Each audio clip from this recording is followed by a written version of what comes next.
って歌い上げるというより、音が感情をぶつけるというイメージで歌ってもらいました。さらに歌い手の歌をチューニングし、一つ勢いのあるものを作るように心がけましたということで、思ってくれたりとか思うんですけど、もうこの理想がすごくしっかりある。フランスがまっすぐ歌うんですよ。でもそれがやっぱね、作品に合うからそれ最近だとスーパーによく自分で行くんですよ。家族とスーパー行って果物コーナーとか見るのが好きで、ではまず低いからひとりちゃんのありがとうございます。お願いします。お名前ヤオスさん、ありがとう。ひとりさんですね。いつもアシスタントとして進行をきちんと行っていて、ベースの力持ちですよね。間違いない。本当に。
いらっしゃいませ。ラーメン一つ。ラーメン一丁。はい。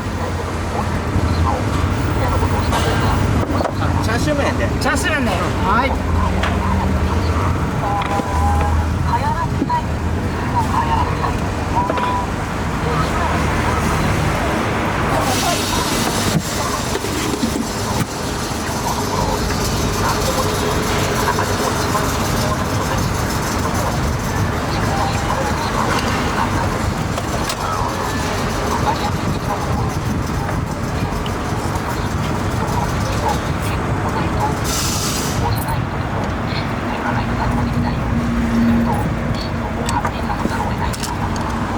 ニンニクが入りました。